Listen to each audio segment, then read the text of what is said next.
You know, the most common reason why people think that they can't read books is because they think कि मैं उस तरीके का इंसान ही नहीं हूँ. But the reality is you don't need to be a kind of person to be able to read books. I'm pretty sure कि बहुत लोग ऐसे होंगे who might have bought 5, 10, 15 books और अभी तक एक भी पूरा खत्म नहीं किया है. And then you have this concept कि मैं उस तरीके का इंसान नहीं होगा maybe. But you are wrong, my friend. See, the problem इस चीज में नहीं है कि you are not a kind of person जिसको होना पड़ेगा in order to be able to read books. The problem is with the perspective that you have about these self-help books. See, self-help means it is going to help you in some way, right? And I don't think so you need help with every single thing in your life. I hope so not. It also means that self-help में सारे self-help books जो है वो आपके लिए applicable नहीं होंगे. Only particular kind of books that are going to help you in the things that you need help with will be the books that you will be able to read. What I mean by all this is आपको कोई particular problem होगा जिसको लेके कोई book होगा.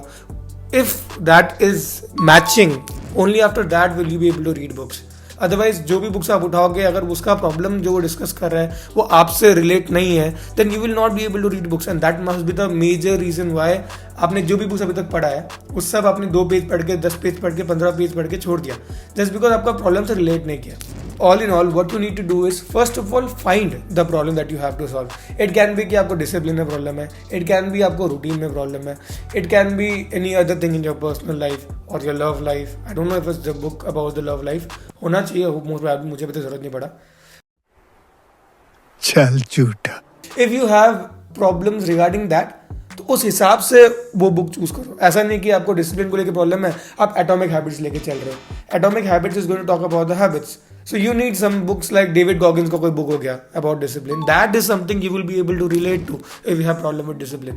वैसे ही books regarding your problems are the books that you can read. Otherwise आप बस book इकट्ठा करते रहोगे वो self help की जगह shelf help हो जाएगा. That's it. So आपको जो प्रॉब्लम है उसे ढूंढो उसके हिसाब से बुक ढूंढो. इसमें पॉसिबिलिटी है ऑब्वियसली कि पहला बुक जो आप उठाओगे अपने प्रॉब्लम रिलेटेड मे भी आप खत्म नहीं कर पाओ. इस सेकेंड या थर्ड बुक में आप गारंटीड सेटल हो जाओगे. गारंटीड मोस्ट प्रोबेबली अगर आप थोड़ा सा एफर्ट डालो तो.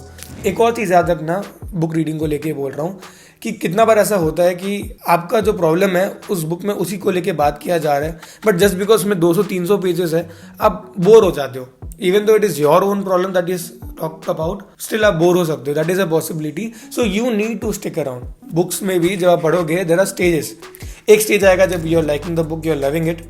एक स्टेज आएगा जब आपको लग रहा है अरे ये क्या थोड़ा बोरिंग सा बहुत ही ले मंडेन चीज़ बात कर रहा है मतलब. फिर वापस से एक टाइम आएगा जब आपको 1-2 चीज़ें क्लिक करेंगी and you will be like wow what a great book. तो वो stages of every single book है जो आज तक मैं जितना सेल्फ हेल्प बुक पढ़ा हूँ 30-35 बुक्स हो गया. एवरी सिंगल बुक में ये चीज़ हुआ है कि अप आता है साइकिल फिर डाउन आता है फिर अप आता है but at the end of the book it is all worth it for sure. And I am telling you the feeling that you get after completing your first book ना it can not be matched. So try to find your problem, try to find a book that solves that problem and then try to stick around with that book as hard as you can. Like थोड़ा problem होगा initial pages में नहीं होना चाहिए honestly. अगर आप ही का problem है इनिशियल पेजेस में आपको दिक्कत नहीं होगी. बीच का पेजेस में जब वो थोड़ा सा आपको एक पॉइंट को लेकर discuss then you might feel that thing. उसके बाद obviously it will keep on getting better and better after that. All the best to you. Try to find your problem then find a book and hopefully you end up completing the first book of your life. All the best to that. And yeah, that's it. Talk to you in the next video. Bye bye.